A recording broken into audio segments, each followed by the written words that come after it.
네, 오늘은 우리 로마서 6장 1절에서 14절까지 말씀을 공부하고요. 제목은 은혜가 죄를 조장하는가 하는 제목으로 공부하도록 하겠습니다. 은혜가 죄를 조장하는가, 즉 은혜가 죄를 부추기는가, 죄를 막 지어도 된다라고 허용하는가, 그 문제를 우리가 살펴보도록 하겠습니다. 오늘 우리가 읽은 1절 말씀 보면 이런 문제를 제기하고 있죠. 그런즉 우리가 무슨 말을 하리요? 은혜를 더하게 하려고 죄에 거하겠느냐. 이 얘기를 왜 하냐면은 우리 지난 시간에 공부할 때 5장 20절에 이런 말씀했었죠. 율법이 들어온 것은 범죄를 더하게 하려 함이라. 그러나 죄가 더한 곳에 은혜가 더욱 넘쳤다라는 말씀 공부했죠. 그러니까 죄가 많은 곳에 은혜가 그만큼 더 많아진다라고 했으니까 그러면 죄를 많이 지을수록 은혜를 더 많이 받는구나, 이런 생각을 할 수 있고, 이런 또 질문이 있을 수 있기 때문에 오늘 그 문제를 다루는 겁니다. 그래서 이제 이어지는 1절에 은혜를 더하게 하려고 죄에 거하겠느냐, 은혜를 더 많이 받으려고 그러면 계속 죄를 짓겠느냐, 그런 말씀이죠. 자, 그러니까 하나님의 은혜는 모든 죄를 덮고도 남을 만큼 풍성한데, 죄가 많을수록 그 죄를 덮을 은혜가 더 풍성하게 주어지니까 죄를 많이 짓자, 이런 무식한 사람이 있을까봐 이제 얘기를 하는 거죠.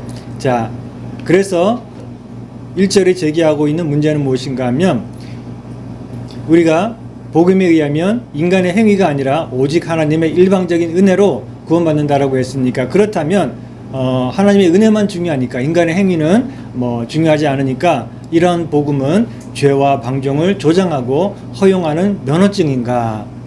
예수만 믿으면, 그러면 죄를 짓고도 회개 한번 하면 다 용서받고 은혜를 다 받는다니까 참 좋겠네, 이렇게 비웃는 사람도 있죠. 그래서 복음을 또 쉽게 받아들이지 않는 사람도 있습니다. 자, 그런데 그거는 오해인 거죠. 우리가 죄를 많이 지을수록 더 많이 용서받으니까 더 좋다, 이게 아니라는 겁니다. 그래서 바울의 대답은 뭔가 하면, 바울의 대답은 중요한데, 죄를 깨닫는 것과 죄 가운데 사는 것은 다르다라는 것을 얘기하고 있습니다. 죄를 깨닫는 거하고 죄 안에 거하는 거, 죄 안에 사는 거, 이거는 다른 문제라는 겁니다. 우리 5장 20절에 보면은 뭐라고 말씀했냐면은, 율법이 들어온 것은 죄를 더하게 하려 함이라 그랬죠. 율법이 들어왔는데 죄가 더 많아졌다, 이게 무슨 말이죠? 율법이 막 우리를 죄를 짓게 만듭니까? 그게 아니죠. 율법이 온 것은, 율법 때문에 죄가 더 많아졌다는 것은 율법 때문에 죄를 더 많이 깨닫게 되었다는 거죠. 그전에는 죄를 지어도 죄인지도 모르고 죄가 없는 줄 알았는데, 율법이 들어와서 율법을 보니까 율법에 의하니까 내가 죄가 많았구나, 내가 죄를 많이 지었구나 하는 것을 깨닫게 되니까 죄가 더 많아진다는 겁니다. 그러니까 율법을 통해서 볼 때 죄가 더 많이, 더 분명하게 깨닫게 된다, 이런 말입니다. 그런데 복음에 나타난 은혜는 그 많은 죄도 용서할 만큼 더욱 넘친다, 이게 우리 5장 20절의 말씀이었죠. 그러니까 죄를 깨닫는 것은 중요합니다. 죄를 많이 깨달을수록, 그래서 내가 죄가 많구나 하는 것을 알게 될수록 이 모든 죄를 하나님의 은혜가 용서해 주셨구나 하니까 우리 마음속에 큰 은혜가 넘치고 기쁨과 감사가 넘치는 거죠. 근데 사람들은 오해합니다. 그걸 잘못 오해해가지고 뭐라 그러냐면은, 죄를 많이 범할수록 더 많은 은혜를 받는단 말인가? 이렇게 오해하는 사람들이 있는데, 오늘 이제 1절 2절에 보니까 바울이 뭐라고 하냐면, 그런데 우리가 무슨 말을 하리요? 은혜를 더하게 하려고 죄에 거하겠느냐? 죄 안에 살겠느냐? 그럴 수 없느니라. 죄에 대하여 죽은 우리가 어찌 그 가운데 더 살리요? 라고 대답하고 있습니다. 우리는 하나님의 구원의 은혜를 받아서 죄에 대해 죽었기 때문에 계속 죄를 범하면서 그 죄 가운데 거하고 그 안에 살아서는 안 된다는 것입니다. 그러니까 죄를 깨닫는 것과 죄를 짓는 것은 다릅니다. 죄를 깨닫는 것과 죄 안에 거하는 것은 다릅니다. 죄를 더 많이 깨달을수록 은혜가 넘치는 건 맞죠? 그러니까 우리가 더 열심히 죄를 깨달으려고 노력해야 됩니다. 죄가 없어서가 아니라 몰라서 없는 줄 알았지만 여전히 우리의 죄는 우리 안에 있는 거죠. 그러니까 죄를 많이 깨달을수록 좋은 겁니다. 그럴수록 은혜가 넘치게 되는 것입니다. 하지만 죄를 지을수록 더 많은 은혜가 넘친다, 이거 아닙니다. 예, 죄를 범할수록 더 많이 은혜가 넘친다. 이게 아닙니다. 죄를 깨달을수록, 예, 죄를 깨달을수록 우리가 더 많이 회개하고 더 많은 용서를 우리가 깨닫게 돼 용서의 은혜를 입게 된다 하는 말씀이죠. 그래서 이 하나님의 은혜를 오해하거나 또 남용해서 우리가 막 죄를 마음대로 짓는 그런 방종한 생활을 해서는 안 됩니다. 우리 3장 8절에도 이미 한번 살펴본 적이 있죠. 어떤 사람들이 그런다 그랬죠. 바울이 열심히 복음을 전하는 걸 듣고는 그걸 잘못 이해해가지고는 그러면 선을 누리기 위해서 악을 행하자. 그래야 되게, 그렇게 말하는 사람들이 있다는 거죠. 왜냐하면 하나님의 은혜는 우리가 뭐 선을 행하고 악을 행하는 게 중요한 게 아니라 하나님의 그 십자가의 용서를 통해 우리를 은혜로 구원해 주신다라고 했으니까 그러면 뭐 악을 많이 행할수록 하나님의 구원의 역사가 더 크게 일어나니까 하나님께 더 영광이 되지 않을까. 그래가지고 그러면 죄악을 더 많이 범하면 하나님께는 더 영광이 되겠네. 이런 엉뚱한 말을 하는 사람들이 있었는데 바울이 뭐라 그랬습니까? 그들은 정죄받는 것이 마땅하다. 예, 이렇게 복음을 제대로 이해하지 못하고 오히려 그 하나님의 은혜를 이용해서 자기가 죄를 짓는데 더 방탕하게 살려고 하는 사람들은 예, 정죄받는 것이 마땅하다라고 말씀했고요. 그리고 유다서에서 유다도 이렇게 말씀하고 있습니다. 사랑하는 자들아, 우리가 일반으로 받은 구원에 관하여 내가 너에게 편지하기를 생각이 간절하던 차에 성도에게 단번에 주신 믿음의 도를 위하여 힘써 싸우라고 편지로 너희를 권해야 될 필요를 느꼈다. 왜냐하면 가만히 들어온 사람 몇 명이 있는데 그들은 예적부터 이 판결을 받기로 미리 기록된 이 저주받은 자들인데 경건치 아니하여서 우리 하나님의 은혜를 도리어 방탕한 것으로 바꾸어서 홀로 하나이신 주제 곧 우리 주 예수 그리스도를 부인하는 자니라. 하나님의 은혜의 복음을 듣고는 그걸 오해해가지고는 그러면 뭐 죄를 많이 지을수록 하나님의 은혜가 더 크게 나타나니까 하나님께 영광되고 좋겠네, 이렇게 말하는 사람들이 있는 거죠. 그래서 하나님의 은혜를 오히려 자기의 죄를 짓는 구실로, 또 죄를 막 지어도 되는 그런 뭐 면허증처럼 사용하는 어리석은 사람들이 있기 때문에 유다가 이 편지를 썼고, 그래서 뭐라고 권면합니까? 그 앞에 첫 번째 빨간색으로 한 게 뭡니까? 믿음의 도를 위하여 힘써 싸우라. 죄의 유혹과 힘써 싸워야지 뭐 죄를 지어도 되고 우리가 은혜로 구원받았는데 그러면서 막 죄 가운데 거하고 살아서는 안 된다는 거죠. 그 죄와 힘써 싸워야 된다라고 말씀하고 있습니다.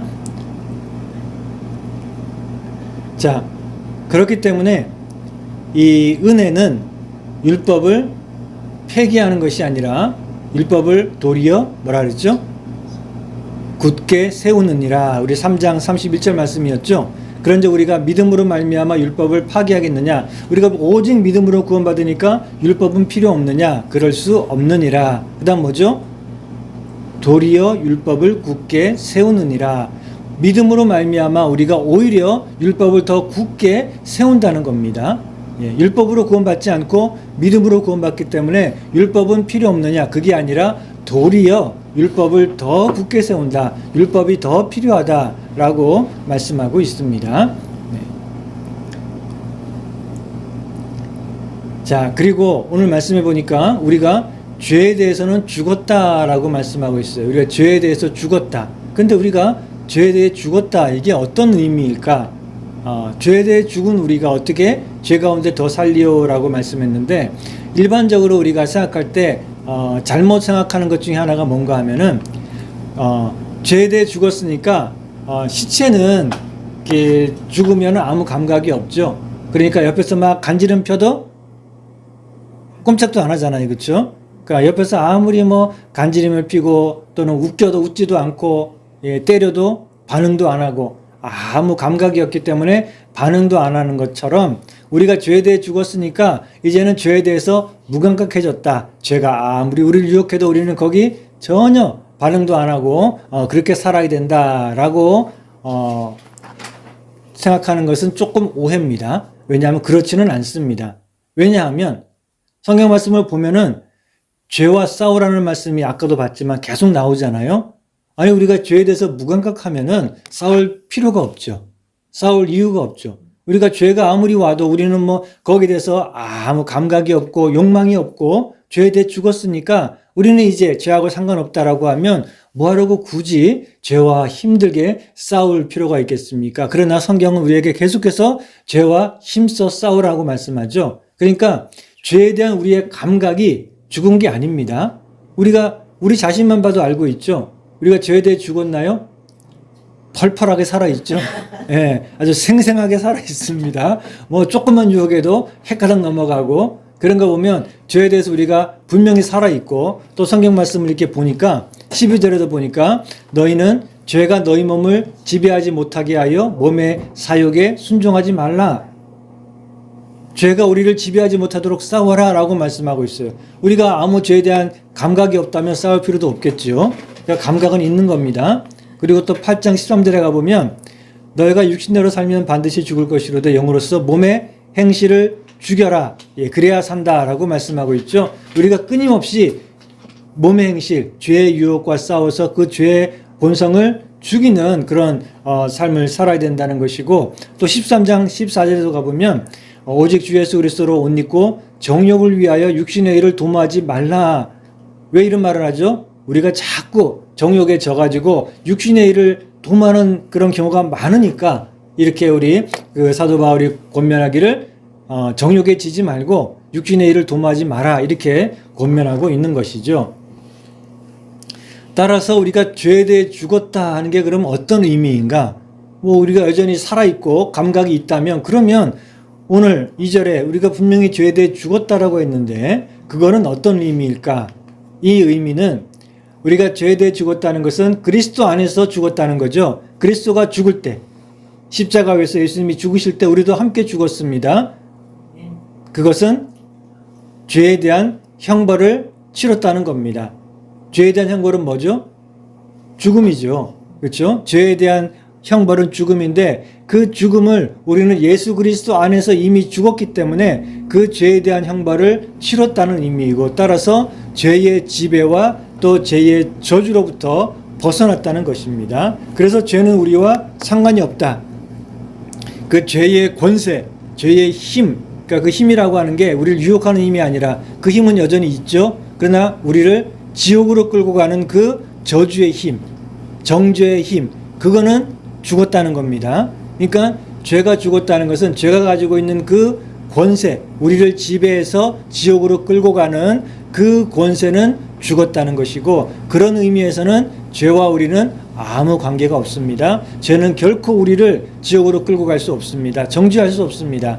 누가 정죄하리요? 죽으실 뿐 아니라 다시 살아나시는 그리스도 예수시니 그렇죠? 그러니까 우리가 죄에 대해 죽었다는 것은 죄가 가지고 있는 그 우리를 정죄해서 지옥으로 끌고 가고 있는 그 힘이 죽었다는 겁니다. 왜냐하면 이미 벌을 받았기 때문에 이미 형벌을 받았기 때문에 어떻게 해요?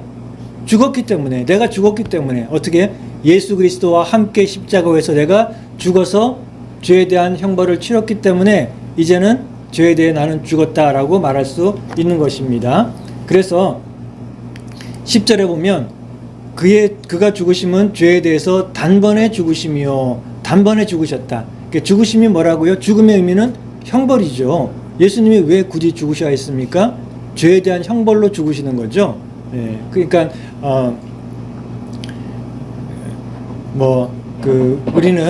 우리가 무슨 뭐 위험에 빠져가지고 물에 빠진 사람 건지다가 이렇게 대신 목숨을 던지는 그런 사람도 있지만 우리가 어떤 그 뭐 위험에 처해 있기 때문에 우리를 구하기 위해서 죽으신 게 아니고 예, 우리가 형벌을 받아야 되는데 그 형벌을 대신해서 받으시고 죽으신 거죠. 예, 그래서 예수님의 죽으심은 형벌을 받고 저주를 받아 죽으신 겁니다. 십자가에 나무에 달려 죽으신 것은 바로 저주를 받고 죄에 대한 형벌로 죽으셨다는 것이고 그 형벌은 우리를 위한 것이니까 우리가 주님과 함께 십자가 위에 죽고 우리도 죄에 대한 형벌을 받게 되었다는 것입니다. 예. 구약시대에 제사를 지낼 때 어린 양이나 소를 잡아다가 피를 흘리고 죽여서 하나님께 바쳤잖아요. 그 소와 양이 왜 죽었습니까? 벌 받아 죽은 겁니다. 형벌 받아. 누구의 형벌을 받아서? 그것을 바치는 소와 양을 제물로 바치는 번제를 제사를 지내는 그 사람의 죄를 대신 뒤집어 쓰고 그 죄에 대한 형벌을 받아서 죽는 거죠. 그런데 정말로 소나 양이 우리의 죄에 대한 형벌을 대신 받을 수 있을까요? 없죠. 안 됩니다. 소를 수천 마리 죽여도 우리 죄를 대신 짊어질 수가 없습니다. 소는 소고 양은 양이죠. 결코 우리의 죄를 형벌을 대신 질 수 없고, 그래서 히브리서에도 보면은 매일같이 반복해서 드리는 이유가 뭡니까? 그 번제가 우리 죄를 완전히 없애지 못하기 때문에 계속해서 드려야 됩니다. 계속해서 죄를 지을 때마다 소와 양을 죽여서 번제로 드려야 되는 것인데, 그런데 예수님이 세상 죄를 지고 가는 어린 양 예수님이 나타나셔서 뭐예요? 단번에 한 번에 영원한 제사를 지내셨어요. 그래서 그 예수님의 죽으심은 이제 우리의 모든 죄를 대신 지고 죽으시는 그 형벌이고, 그래서 한 영원한 제사를 드리셨다라고 말씀하고 있습니다. 따라서 고린도서 5장 14절은 말씀하기를 한 사람이 모든 사람을 대신하여 죽었은즉 모든 사람이 죽은 것이다. 그렇죠? 예수님이 모든 사람을 대신해서 형벌을 받으셨으니 모든 사람이, 믿는 모든 사람들이 다 형벌을 받아서 죽은 것이다 라고 말씀하고 있습니다. 예수 그리스도의 보혈은 우리를 대신할 완전한 형벌이 되어서 우리를 위한 죄값을 치르셨고, 우리가 그 예수님 안에서 함께 죽으면 우리는 죄에 대해 죽은 것입니다. 그래서 이제는 죄로부터 벗어나서 그 죄의 정죄하는 권세로부터 우리는 자유를 얻게 되는 것입니다. 그래서 한 사람이 죽은 것은, 예수님이 죽은 것은 죄값, 형벌을 치르신 것이고 우리가 그 안에서 함께 죄값을 치르게 되는 것이죠. 그래서 오늘 보면 14절에 보면은 죄가 너희를 주장하지 못할 것이니, 죄가 우리를 주장하지 못한다는 것은 죄가 우리를 지배하지 못하고 붙들지 못하고 정죄하지 못한다는 것입니다. 이는 너희가 너희는 너희가 법 아래에 있지 않는데, 이 법이라고 하는 것은 뭐죠? 율법은 무섭죠. 왜냐하면 죄에 대한 형벌을 요구하기 때문에. 율법은 이거 해라, 이거 하지 마라. 율법이 그 명령이 쭉 있고, 그 다음에 거기에 따라서 뭐가 옵니까? 범했을 경우에는 이런 형벌이 있다. 그래서 율법 아래에 있으면 우리 죄인들은 형벌, 죄에 대한 벌을 받아야 된다는 그 저주 아래에 있는 것인데, 우리는 더 이상 법 아래에 있지 않습니다. 율법 아래에 있지 않고 율법의 지배를 받는 것이 아니라 은혜 아래에 있습니다. 은혜는 뭡니까? 죄에 대한 형벌을 요구하는 게 아니라 죄에 대한 용서를 선포하죠. 그래서 하나님의 은혜는 죄에 대한 용서를 우리에게 선포하는데, 우리는 은혜 아래에 있습니다. 은혜의 지배, 영향을 받고 있지 율법의 영향을 받고 있는 게 아닙니다. 왜냐하면 율법의 요구가 이루어졌기 때문에. 우리가 율법의 요구가 이루어졌다, 예수님이 율법의 요구를 다 이루셨다라고 말씀하죠. 율법의 요구가 뭡니까? 율법이 우리들에게 요구하는 게 뭐죠? 뭘 요구하죠? 죽어라. 죽어라, 이렇게 요구해요. 왜냐하면 너 죄인이지, 죄의 값은 사망이니까 사망이라고 하는 형벌을 받아야지 당연하겠지? 할 말 없지? 그러니까 너 죽어라. 율법의 요구는 우리에게 죽어라 하는 거예요. 그런데 예수님께서 그 죽어라 하는 율법의 요구를 다 이루셨어요. 즉 죽으셨어요. 그래서 우리도 그 예수님 안에서 죽으면, 그러면 우리도 율법의 요구를 다 이룬 것이기 때문에 더 이상 율법이 우리를 괴롭히지 못하고 정죄하지 못하고 지배하지 못한다는 겁니다. 오직 하나님의 용서의 은혜만이 우리를 지배한다는 것입니다. 자, 그래서 세례가 바로 그런 의미입니다. 우리가 세례 받았죠? 세례가 바로 그런 의미이기 때문에 세례에 대해서 설명을 하고 있습니다. 3절부터 보면은 이제 그랬기 때문에 세례가 뭘 의미하는지를 설명을 하고 있는데, 세례의 의미가 두 가지가 있습니다. 첫째는 뭔가 하면 장례식입니다. 그리스도와 함께한 장례식, 그리스도와 함께 죽는 장례식이다. 그래서 3절 4절 보니까 무릇 그리스도 예수와 합하여 세례를 받은 우리는 그의 죽으심과 합하여 세례를 받은 줄을 알지 못하느냐. 그의 죽으심과 연합해서 우리가 세례받았다. 다시 말하면 함께 죽었다. 우리가 세례받는 것은 주님과 함께 죽는 것을 의미한다. 그런 말입니다. 4절은 그러므로 우리가 그의 죽으심과 합하여 세례를 받음으로 그와 함께 무덤에 묻혔나니라고 말씀하고 있죠. 예, 그래서 우리는 왜 원래 세례 받을 때는 지금도 침례교회에서는 그러지만 물속에 완전히 잠기는 세례를 하죠. 물속에 완전히 들어가는 거는 우리가 죽어서 땅에 완전히 파묻히는 것처럼 장례식, 예, 죽었다는 것을 의미합니다.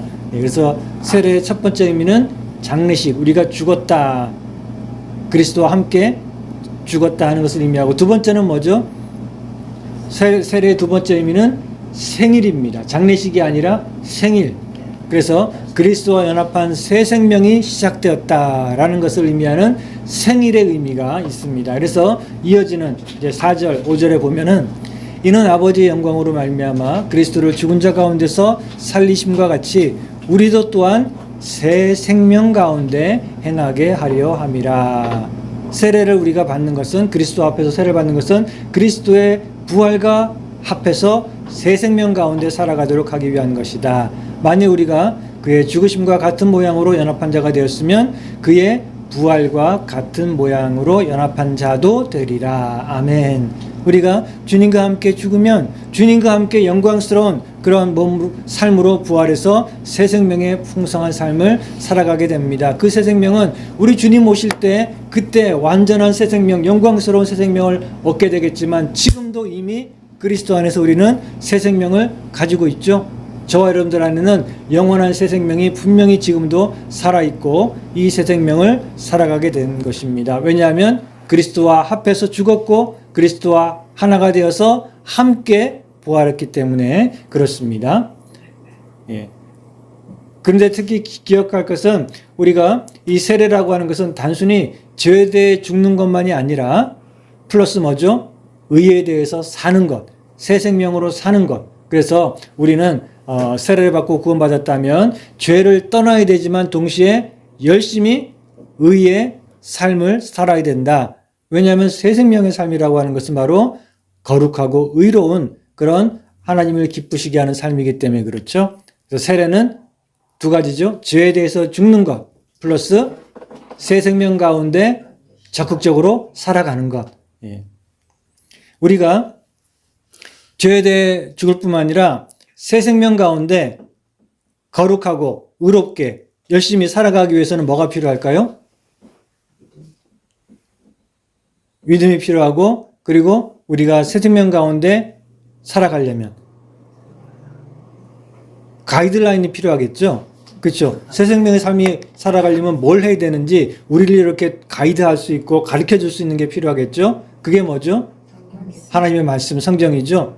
또는 율법이라고 할 수도 있어요. 그래서 율법이 필요한 겁니다. 믿음으로 구원받았지만 율법이 그래서 필요합니다. 왜냐하면 우리는 믿음으로 구원받아 새 생명을 얻었는데 새 생명을 살아가기 위해서는 그 새 생명이 뭔지, 어떻게 살아야 되는지에 대한 가르침, 가이드라인이 필요하기 때문에 율법이 필요하고 말씀을 따라 살아야 되는 것이죠. 자, 그런데 우리가 그리스도와 함께 십자가 위에서 죽었다 그랬죠. 그런데 죽은 게 정확하게 뭘까? 우리가 그리스도와 함께 십자가 위에서 죽어야 되고 또 이미 죽었는데, 그런데 그리스도와 함께 십자가 위에서 죽은 것은 무엇일까? 정확히 알기 위해서는 우리가 생각해 봐야 되는데, 우리의 죄악된 옛 본성이 죽은 게 아니라 옛 사람이 죽었다. 이 두 가지를 구별하는 게 오늘 중요합니다. 옛 본성이 있고 옛 사람이 있는데 둘 다 나쁜 거죠. 예, 옛 것이니까 그것은 죄악된 것이고 세상적인 것입니다. 어쨌든 죄악된 옛 본성이 죽은 건 아닙니다. 왜냐하면 아까도 봤지만 우리 안에 죄악된 본성이 여전히 살아있잖아요. 그렇죠? 그래서 옛 본성이 죽은 게 아니라 옛 사람이 죽었다는 것입니다. 그래서 6절 7절 보니까 같이 읽어볼까요? 우리 6절 7절 우리가 알거니와 시작. 우리가 알거니와 우리의 사람이 예수와 함께 십자가에 못 박힌 것은 죄의 몸이 죽어 다시는 우리가 죄에 종노하지 아니하려 함이니 이는 죽은 자가 죄에서 벗어나 의로로 다심을 얻었습니다. 아멘. 자, 우리가 알거니와 예수님의 십자가 위에서 함께 죽은 게 뭡니까? 옛사람. 그렇죠. 옛사람이 죽은 것입니다. 옛사람이 어떤 사람입니까? 죄의 종이었고 심판받아 마땅한 그런 사람이었죠. 그 옛사람, 우리의 옛사람이 예수님이 죽으실 때 십자가 위에서 함께 죽었다는 것입니다. 자, 그럼 옛사람이 누굴 말합니까? 옛사람은 누굴까요? 옛사람이 있으면 반대로 뭐가 있을까요? 새 사람이 있겠죠. 그렇죠? 옛사람과 새 사람이 있습니다. 그러면 우리의 옛사람은 뭘 말하는 걸까요? 그거는 아담의 후손으로 태어나 아담의 죄책과 저주를 함께 받고 있는 사람은 다 옛사람입니다. 그러니 모든 사람들은 다 옛사람으로부터 시작해서 옛사람 가운데 거하고 있는 것이죠. 새 사람이 되지 못한 사람은 다 옛사람입니다. 우리도 예전에는 옛사람이었습니다. 왜냐하면 아담의 혈통으로 태어났으니까. 아담의 후손으로 태어났고 아담의 죄와 죄책과 그에 대한 형벌, 저주를 함께 받고 있기 때문에 그런 사람은 다 옛사람입니다. 옛사람의 다른 말로 말하면 아담의 후손. 아담의 후손이 곧 옛사람이고 옛사람은 곧 아담의 후손입니다. 자, 그래서 우리가 옛사람과 새사람을 비교해 보면은 지난주에 공부할 때 우리 두 아담이 있다 그랬죠. 첫 번째 아담은 에덴 동산에서 하나님 말씀에 불순종했고 그래서 이제 죽을 수밖에 없는 그런 아담이었고, 두 번째 아담, 마지막 아담은 그리스도 예수님, 우리를 위해서 모든 의를 이루시고 우리의 이제 새로운 조상이 되신 그 예수님. 그렇기 때문에 아담 안에 있는 사람은 옛사람이고 그리스도 안에 있는 사람은 새사람입니다. 아담을 조상으로 둔 사람은 다 옛사람이에요. 그런데 그리스도를 조상으로 둔 사람, 그리스도 안에 있는 사람, 아담 안에 있는 것이 아니라 그리스도 안에 있는 사람들은 다 새사람입니다. 자, 그래서 옛사람이 어떻게 새사람이 됩니까? 옛사람이 죽어야 됩니다. 옛사람이 죽고 그리고 예수님 안에서 예수님과 함께 새사람으로 우리가 부활을 해야 되는 것입니다. 옛사람, 새사람 동시에 될 수는 없습니다. 옛사람이면 새사람이 아닙니다. 새사람이 되려면 옛사람을 죽여야 됩니다. 자, 그래서 지난주에도 얘기하듯이 우리가 조상을 바꿨다 그랬죠. 조상을 바꿔야 됩니다. 두 조상이 함께 있을 수 없습니다. 우리는 이제는 아담의 후손이 아니라 예수님의 후손으로 우리의 조상이 바뀌어야 됩니다. 옛사람이 죽고 그리고 그 예수님의 십자가 위에서 우리가 옛사람이 죽고 그리고 예수님의 부활과 함께 우리의 새 사람이 시작되는 것입니다. 그래서 고린도후서 5장 17절 말씀하기를 그런즉 누구든지 그리스도 안에 있으면 뭐죠? 새로운 피조물 즉 새 사람입니다. 보라 이전 것은 지나갔으니 이전 것 옛사람의 시대는 옛사람은 끝났습니다. 보라 새 것이 새 사람이 되었도다 라고 말씀하고 있죠. 그래서 우리가 그리스도 안에 있으면 그러면 누구나 다 새 사람이 되고 그러면 이제 옛사람은 지나갔습니다. 옛사람은 죽었습니다. 옛사람이 그리스도와 함께 죽고 그리스도와 함께 우리는 새 사람이 되어야 된다는 것입니다. 그리스도와 함께 옛사람이 죽지 않으면 어떻게 될까요? 옛날 사람들이죠. 그리스도와 함께 십자가에서 옛사람이 죽지 않으면 그러면 나중에 죽습니다. 지금 죽지 않으면 나중에 죽어요. 나중에 어떻게 해요? 심판날에 하나님 앞에 가서 심판받을 사람들은 다 어떤 사람들이에요? 다 옛사람이죠. 여전히 옛사람이기 때문에 그들은 여전히 아담의 죄를 지고 있는 아담의 후손으로서의 옛사람이기 때문에 그들은 마지막 최후의 심판을 받고 저주의 죽음을, 영원한 죽음을, 지옥의 형벌을 받게 될 것입니다. 그런 영원한 죽음을 죽기 싫으면 빨리 죽어야 됩니다. 빨리 죽어야 돼요.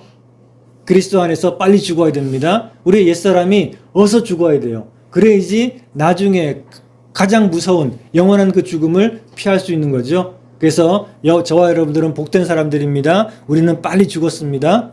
나중에 안 죽으려고 빨리 죽었어요. 우리의 옛사람이 그리스도와 함께 죽었기 때문에 이제 우리에게는 새 생명이, 새 사람이 시작된 것입니다. 자, 그러면 정리해서 다시 한번 보면은 어떻게 옛사람이 죽고 새 사람이 될 수 있는가? 조금 얘기했지만 정리를 해보면, 자, 옛사람을 어떻게 우리가 죽이죠? 어떻게 우리가 새 사람으로 다시 태어날 수 있겠습니까? 그거는 우리가 너무나 잘 아는 당연하고 단순한 거죠. 뭐냐면 믿고 세례를 받으면 됩니다. 예, 믿고 세례를 받으면 구원받는데 그게 바로 구원이 뭡니까? 옛사람이 죽고 새 사람으로 살아나는 것, 그게 구원이죠.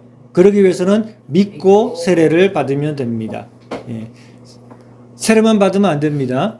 가짜로 세례 받는 사람도 있어요. 예, 믿고 참된 믿음을 가지고 믿고 세례를 받아야 됩니다. 그리고 세례의 의미가 뭐라 그랬죠? 아까 3절에서 5절 봤죠? 세례가 뭐라고요? 그리스도와 하나가 되어서 십자가에서 옛사람이 죽고 그리고 그리스도의 부활과 함께 새 사람으로 다시 살아나는 게 그게 바로 세례의 의미라 그랬죠. 그러니까 우리가 믿고 참된 세례를 받으면 이렇게 옛사람은 죽은 것이고 그리고 새 사람이 되어서 살게 되는 것입니다. 우리는 못 느꼈죠. 우리 옛사람이 언제 죽었지? 못 느꼈지만 믿고 세례를 받았을 때 우리가 믿고 구원받는 순간 우리의 옛사람은 죽었고 십자가 위에서 왜냐하면 우리가 그 예수님의 십자가가 곧 나를 위한 십자가고 내가 주님과 함께 죽고 함께 사는 십자가라는 것을 믿기 때문에 그렇죠? 그 믿음의 힘이 우리의 옛사람을 죽게 하고 새 사람으로 살게 하는 것입니다. 예. 그래서 우리가 아까 봤던 그 세례에 대한 3장 여기 그 3절, 4절, 5절 말씀은 바로 이렇게 우리가 주님과 함께 죽고 주님과 함께 산다는 것을 의미합니다. 네. 그래서 간단하게 말하면 죽어야 삽니다. 그렇죠? 죽어야 삽니다. 우리 옛사람이 죽어야 의롭다 하심을 받고 새 생명을 얻게 됩니다. 왜냐하면 우리가 옛사람으로 있으면 우리는 여전히 불의합니다. 의롭지 않습니다. 옛사람은 아담의 지책을 여전히 갖고 있기 때문에 의롭지 않아요. 불의하고 더러운 죄인입니다. 그런데 그 옛사람이 죽으면 그러면 이제 더 이상 우리는 그 불의한 그런 상태에서 벗어나서 의롭다 하심을 받게 되고 그 결과 이제는 새 사람으로 살게 되는 것입니다. 그래서 7절 8절에 보니까 이는 죽은 자가 죄에서 벗어나 의롭다 하심을 얻었습니다. 예. 죽었기 때문에 죄악된 옛사람이 죽었기 때문에 이제 우리는 의롭다 하심을 받게 되고 새 생명으로 그리스도와 함께 살게 된다는 것입니다. 예. 여기서 죽은 자라는 것은 뭘 말하죠? 우리의 옛사람이 죽은 자를 말하는 거죠. 예. 우리의 옛사람이 죽은 자가 죄에서 벗어나게 되었고 옛사람을 벗었으니까 의롭다 하심을 받고 새 생명으로 살게 된다는 것입니다. 자, 그러면 이제 죄에 대해 죽은 사람은 어떻게 살아가야 될까요? 우리 11절부터 그것을 말씀하고 있습니다. 죄에 대해 죽었다면 어떻게 살아가야 되는가? 11절부터 보니까 이와 같이 너희도 너희 자신을 죄에 대하여는 죽은 자요 그리스도 예수 안에서 하나님에 대해서는 살아있는 자로 여길지니라. 네, 그렇기 때문에 그 다음 절부터 이제 뭐라 그러냐면은 그러므로 너희는 죄가 너희 죽을 몸을 지배하지 못하게 하고 몸의 사욕에 순종하지 말고 그러니까 이 죄의 유혹에 빠지지 말라는 거죠. 예, 죄의 유혹, 육신의 정욕, 예, 이런 그 유혹과 시험에 빠지지 말고 거기에 끌려가지 말라는 것입니다. 또한 너희 지체를 여기서 지체는 우리 몸을 말합니다. 우리 몸의 모든 지체를 불의의 무기로 그러니까 불의의 도구로 죄에게 내어두지 말고 오직 너희 자신을 죽은 자 가운데서 다시 살아나는 자 같이 하나님께 드리고 너희 몸을 의의 도구로 하나님께 드리라. 즉 우리 몸을 사용해서 죄를 짓지 말고 우리 몸을 사용해서 죄를 지면 우리는 우리 몸을 죄에게 갖다 바친 거죠. 그게 아니라 우리 몸을 사용해서 하나님의 뜻을 행하고 의를 행할 때 우리는 우리 몸을 하나님께 드린 것이다 하는 것입니다. 네. 그래서 우리가 그 죄에 대해 우리가 죽었는데 죄에 대해 죽은 자가 뭘 말하는지 보면은 우선 우리의 옛사람이 십자가 위에서 그리스도와 함께 죽었고 그래서 죄의 저주와 지배와 형벌로부터 벗어났다. OX 맞죠? 맞습니다. 죄에 대해서 우리가 죽었다라고 하는 것은 뭘 말하냐면은 우리의 옛사람이 십자가에서 그리스도와 함께 죽었고 그래서 우리는 죄에 대한 그런 지배와 저주와 형벌로부터 완전히 벗어났다. 맞습니다. 자, 그런데 죄에 대해 죽었기 때문에 이제 죄로부터 전혀 유혹이나 영향을 받지 않는다. 이건 아니죠. 이건 아닙니다. 죄에 대해서 우리가 죽었기 때문에 죄의 저주를 받지 않지만 죄의 형벌은 받지 않지만 여전히 죄의 유혹이나 또 시험은 받죠. 예, 그래서 죄에 대해 죽었다는 것을 우리가 전혀 뭐 유혹이나 시험이 없다, 이제 죄를 지을 일도 없다, 그렇게 이해해서는 안 된다는 것입니다. 예. 왜냐하면 죄에 대해 죽었다면 왜 자꾸 죄에 빠지지 않도록 조심하라 이렇게 권면하겠습니까? 예. 그리고 또 보면 옛사람이 이미 죽었는데 옛사람을 벗어버려라 이런 말씀이 또 있어요. 그래서 좀 헷갈릴 수 있습니다. 우리가 오늘 말씀에서는 우리가 알거니와 우리 옛사람이 예수와 함께 십자가에 못 박힌 것은 죄의 몸이 죽어. 이미 우리는 못 박혔고 죽었습니다. 옛사람이 죽었죠. 우리 골로새서 3장 9절도 보면은 옛사람과 그 행위를 벗어버리고 새사람을 이미 입었으니 라고 말씀하고 있죠. 그러니까 우리가 옛사람을 벗어버렸습니다. 새사람을 입었습니다. 자, 그런데 에베소서에 가보면 에베소서 4장 22절을 보면은 너희는 유혹의 욕심을 따라 썩어져가는 구습을 쫓는 옛사람을 벗어버리고 오직 너희의 심령이 새롭게 되어 하나님을 따라 의와 진리의 거룩하심으로 지으심을 받은 새 사람을 입으라 라고 명령하고 있어요. 예. 옛사람을 벗어버려라 이 말은 무슨 말인지 아직 벗어버리지 못했으니까 빨리 벗어버려라 라고 명령하는 거죠. 그리고 새 사람을 입으라 라고 하는 것도 아직 안 입었으니까 입으라 이렇게 말씀하는 것처럼 들리죠. 네, 그래서 이상하다. 오늘 말씀 골로새서 말씀은 이미 우리가 옛사람을 벗어버렸고 옛사람은 죽었고 새사람을 입었다라고 말씀했는데 왜 에베소서는 우리에게 여전히 옛사람을 벗어버려야 됩니다 이렇게 말하고 새사람을 빨리 입어야 됩니다 이렇게 말을 할까? 왜 그럴까요? 옛사람을 우리가 벗었다는 겁니까? 아직 안 벗었다는 겁니까? 새 사람을 입었다는 겁니까? 아직 안 입었다는 겁니까? 새 사람이 됐습니까? 아직 안 됐습니까? 계속 새 사람은 옛 사람 벗어버리고 새 사람은 됐는데도 물러나고 우리가 계속 죄 안에 있는 게 아닐까요?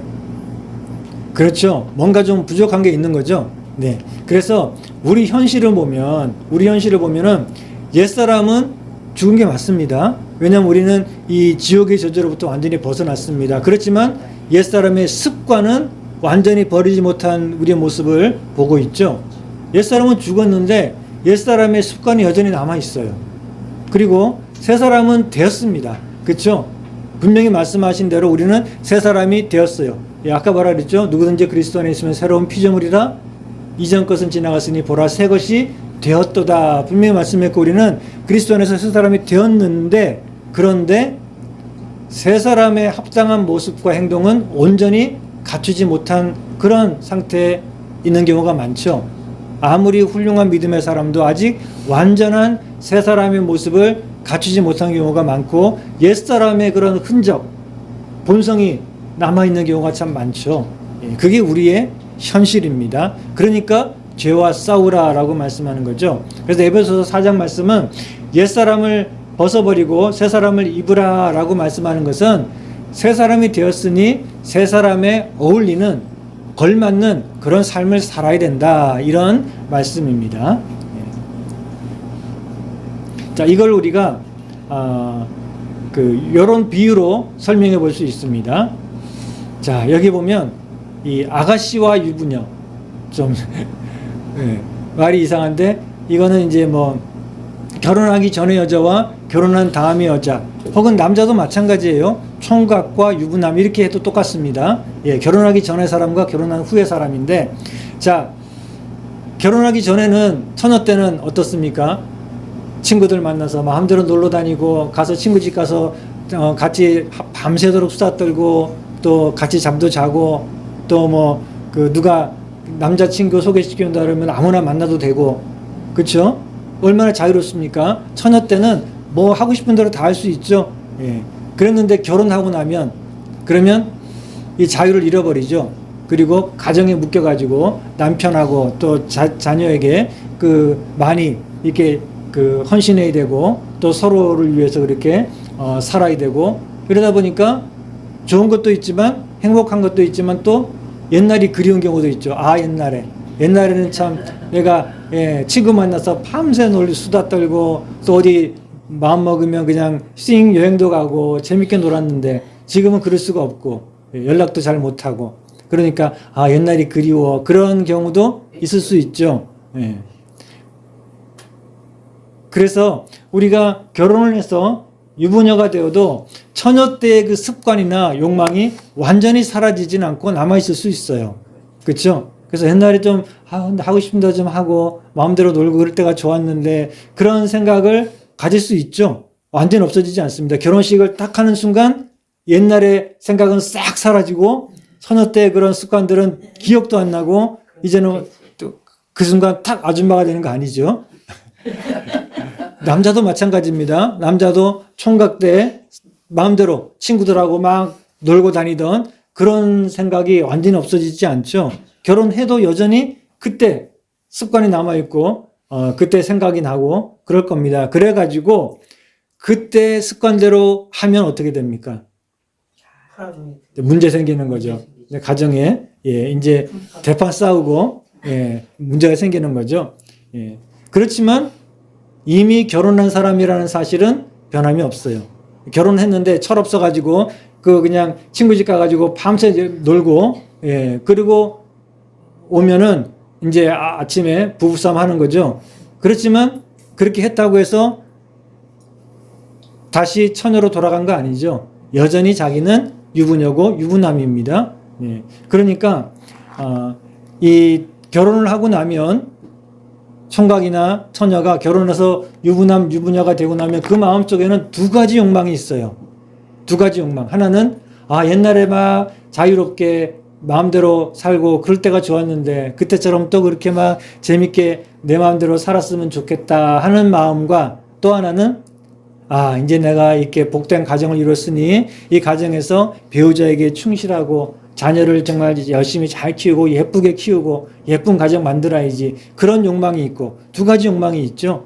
그러니까 그 두 가지 욕망 가운데 우리는 유부남은 어느 쪽으로 점점 더 가야 됩니까? 그렇죠. 가정 쪽으로. 옛날에 막 마음대로 하던 거 뭐 좋았지만 이제 그것은 지나간 일이고 이제 나는 뭐예요? 더 이상 총각이 아니에요. 더 이상 처녀가 아닙니다. 그러니 이제는 유부녀에 맞게 유부남에 맞게 가정에 충실한 그런 삶을 살려고 이제 노력하면서 그렇게 변해가야 되는 것이죠. 옛사람에서 새 사람이 된 것은 바로 처녀가 결혼해서 유부녀가 되는 것과 똑같습니다. 총각이 결혼해서 유부남이 되는 것하고 똑같아요. 옛사람의 본성이 여전히 우리에게 남아있어요. 그렇지만 우리는 이미 새 사람이 됐습니다. 새 사람이 되었지만 우리 안에는 두 가지 욕망이 여전히 남아있어요. 하나는 뭐죠? 제약된 옛 본성이 있어가지고 이기적인 본성, 미워하고 시기하고 질투하는 그런 악한 마음들이 본성이 여전히 남아있어요. 그렇지만 우리 안에는 이제 성령님을 통해 새로운 거룩한 본성이 생겼어요. 하나님을 기쁘시게 하고 싶은 마음, 그렇죠? 하나님을 기쁘시게 하며 순종할 때 내 마음이 기쁘고 즐겁고 행복한 그런 거룩한 본성이 우리 안에 주어졌어요. 자, 이제는 어떤 게 더 본성이 더 커지고 어떤 본성을 우리가 따라 살아야 됩니까? 옛사람의 본성은 버리고 그게 하루아침에 없어지지 않지만 그러나 그것은 버려야 될 것이에요. 왜냐하면 나는 더 이상 옛사람이 아니에요. 새사람이기 때문에 그 옛사람의 본성은 이제 버리고 자꾸만 버리고 그리고 거룩한 새사람의 본성을 따라 살려고 자꾸 애쓰고 순종하고 노력해야 되죠. 그게 우리들의 모습입니다. 그러니까 옛사람의 본성이 남아있다고 해서 좌절하거나 실망하지 마세요. 그것 때문에 나는 뭐 이래 하면서 낙심할 필요가 없습니다. 이미 새 사람이 되었어도 우리 안에는 여전히 제약된 본성이 있기 때문에 그러고 그래서 성경은 우리에게 계속해서 싸우라. 우리의 몸을 쳐서 복종시켜라 라고 말씀하고 있는 것입니다. 자, 그래서 우리는 누구라고요? 처녀입니까? 유부녀? 신부입니까? 처녀 쪽이 좋아요? 돌아가고 싶어요? 아니죠. 우리는 처녀입니까? 아니면 신랑의 신부입니까? 신랑의 신부. 신부죠. 그래서 우리 고린도서 11장 2절은 말씀하기를 내가 하나님의 열심으로 너희를 위하여 열심을 내노니 내가 너희를 정결한 처녀로 이제는 한 남편인 그리스도께 드리려고 중매함이로다. 이제 너희들은 더 이상 처녀가 아니라 뭐죠?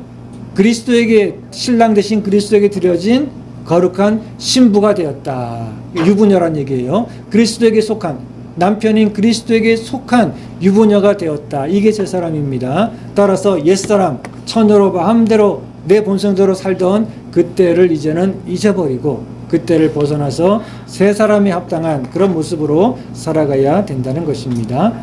네. 우리는 그리스도와 결혼한 신부다. 이 사실을 늘 기억해야 됩니다. 우리 안에 여전히 옛 본성이 남아있지만 그러나 그것 때문에 또 의심하거나 염려하거나 좌절할 필요가 없습니다. 그걸 다 알고 하나님도 아시고 그리고 사도 바울도 알고 그렇기 때문에 우리에게 계속해서 싸우라라고 말씀하고 있는 것이죠. 자, 오늘 우리 공부한 거 이제 정리하고 마치겠습니다. 자, 우리가 그리스도와 함께 죽었다. 이게 무슨 의미라 그랬죠? 누가 죽었습니까? 옛사람. 그렇죠? 예, 그리스도와 함께 우리의 옛사람이 십자가에서 죽었고 죄에 대한 심판과 형벌은 이미 그리스도 안에서 이루어졌다. 그러니까 우리는 이제 더 이상 우리의 죄에 대한 심판과 형벌을 두려워할 필요가 없다. 그렇죠? 예, 그리스도 안에서 이미 우리는 그 죄에 대한 모든 심판과 형벌을 다 받았기 때문에 예, 우리가 받은 건 없지만 그렇죠? 예수님이 대신 받으셨지만 그 예수님 안에 우리가 있으면 우리가 다 받은 것과 마찬가지이기 때문에 우리는 죽은 것이다. 이렇게 말씀했죠. 그러면 그리스도와 함께 살았다는 것은 뭘 말하는가? 그것은 그렇죠. 새 사람이 됐다는 것입니다. 옛사람이 아니고 아담의 후손이었던 그 저주받은 옛사람이 죽었고 이제 둘째 아담인 그리스도 안에서 새 사람이 되었다. 새 생명으로 살게 되었다라는 것이죠. 자, 그리고 옛사람의 본성은 완전히 죽었습니까? 아니죠. 네, 옛사람의 본성은, 옛사람은 죽었지만 그 본성은 아직도 남아 있습니다. 우리 신부는 변했는데, 신부는, 예, 우리는 이제 죄의 자녀에서 하나님의 자녀로 신분이 변화되었고, 그리고 이제 처녀에서 그리스도의 신랑으로 신분은 변화되었지만 여전히 옛 본성은 남아있을 수 있습니다. 옛사람은 죽고 새사람이 되었어도 옛사람이 죄악된 본성이 남아있기 때문에 죄의 유혹과 시험이 있습니다. 그러나 거기에 굴복하지 말고 하나님께 순종하는 삶을 살려고 노력해야 된다. 이게 지금 우리의 삶의 모습, 신앙생활의 모습이라는 것입니다. 자, 그럼 이제 마지막으로 오늘 제목처럼 은혜가 죄를 조장하는가? 우리가 하나님의 은혜를 받았으니 이제 죄를 지어도 괜찮은가? 아니죠. 왜냐하면 죄를 좋아하고 죄의 지배를 받던 옛사람은 죽었으니까. 그렇죠? 예. 그래서 은혜가 죄를 조장하는가? 은혜가 우리에게 한 일이 뭡니까? 죽였어요. 옛사람을. 그렇죠? 하나님의 은혜는 우리의 안에 있는 옛사람을 죽였고 그리고 우리 안에 새 사람이 살아나게 하셨어요. 그리스도 안에서. 그렇기 때문에 이제 우리는 죄에 대해서 죽는 그 죄를 이기고 하나님에게 순종하는 그런 새 생명에 합당한 삶을 살아야 되고 은혜가 우리에게 요구하는 게 바로 그겁니다. 은혜가 우리에게 해준 게 뭐라고요? 우리의 죄악된 옛사람을 죽였고 그리고 새 생명을 주었고 따라서 새 생명에 합당하게 살아라 라고 우리에게 요구를 한다는 것입니다. 그게 바로 은혜입니다. 따라서 은혜 안에 사는 사람들은 날마다 옛사람의 본성을 이기고 그리고 하나님의 말씀에 순종하는 새 사람에 합당한 삶을 살려고 애쓰고 또 노력해야 된다는 것이죠. 네, 오늘 공부 마치겠습니다. 우리 기도하겠습니다. 하나님 아버지 감사합니다. 우리는 죄로 인해 영원히 죽을 수밖에 없지만 예수님께서 우리 죄를 대신해서 십자가에 죽으심으로 우리가 이제 예수님을 믿을 때 예수님과 함께 십자가에 못 박혀 우리가 죄에 대한 모든 심판과 형벌을 받고 이제는 새 생명으로 주님과 함께 살아나 새 생명의 복된 삶을 살아갈 수 있게 하시니 감사합니다. 주님, 우리에게 주신 이 새 생명에 합당한 삶을 우리가 살아갈 수 있도록 늘 우리를 붙들어 주옵소서. 우리 안에 여전히 남아있는 또 여전히 우리를 미혹하고 우리 안에 꿈틀거리고 있는 이 죄악된 본성을 이기고 그리고 이제 새 생명에 합당한 거룩하고 경건하고 또 순종하는 그런 삶을 살아가는 우리들 될 수 있도록 하나님 붙들어 주시옵소서. 그래서 하나님의 은혜가 우리 안에 충만하여서 그 하나님의 은혜가 우리를 옛사람을 죽이고 새 생명으로 살게 하신 그 하나님의 은혜가 날마다 우리를 붙들어 주셔서 이제 우리가 새 생명에 합당한 그런 예수 그리스도를 온전히 닮아가는 삶을 살아가게 하여 주옵소서. 예수님의 이름으로 기도드렸습니다. 아멘.